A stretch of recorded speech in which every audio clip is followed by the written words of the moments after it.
Ms. Lorenzo's question was, with regards to, oh, rather than me restating Ms. Lorenzo's question, Ms. Lorenzo, could you please ask the question? So it's whatever is not necessary in order for the government to make money belongs to the people.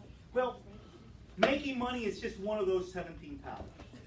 So whatever's not necessary and proper to carry out any of those 17 powers, which could be one of the powers, for example, is for the United States has the power to create an army and a navy.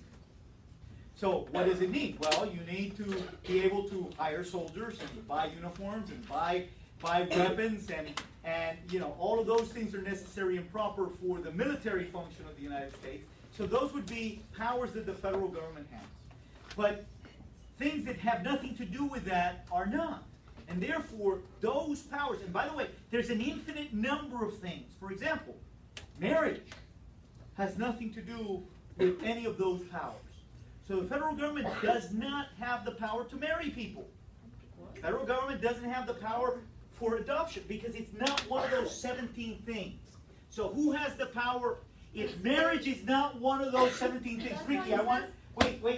Ricky, the federal government is not given the power to marry people in one of those 17 powers. So what government has the power to marry people? Thank you, Ricky.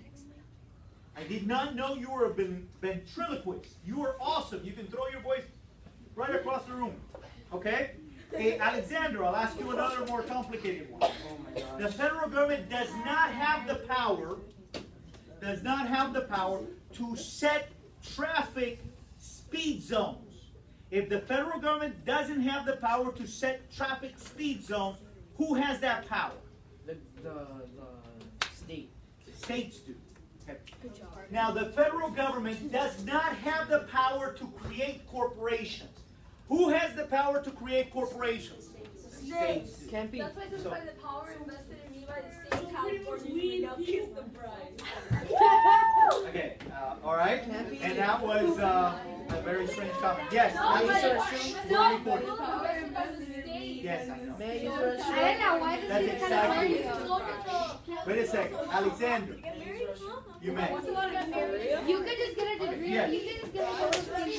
Stop one at a time. Yes.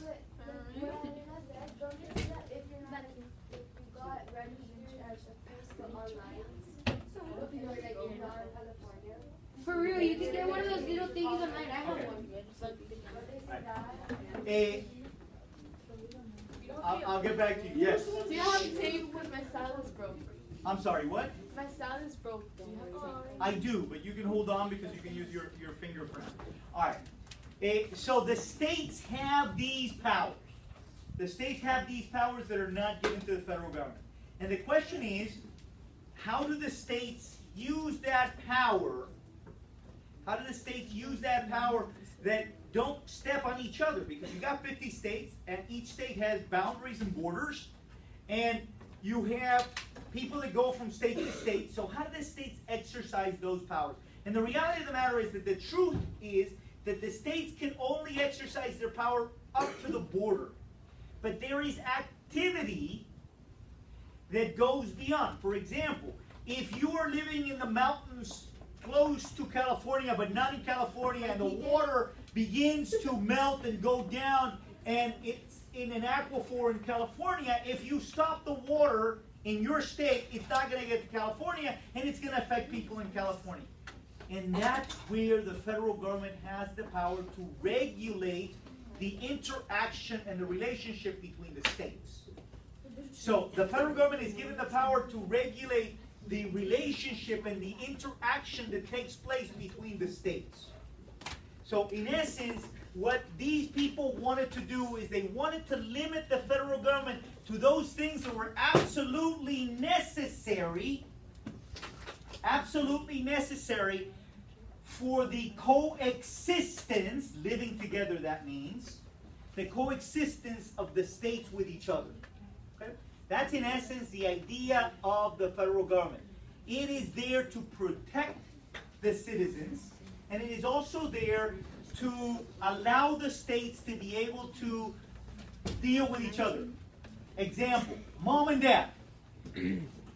part of their paternal responsibility is to make sure that you, your siblings don't kill each other, right?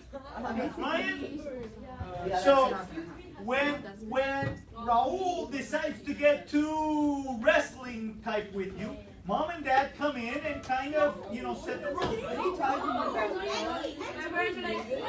If you fight, they do that yourself. Okay, and those are the rules in the Sobrano record. All right, you stop. Even if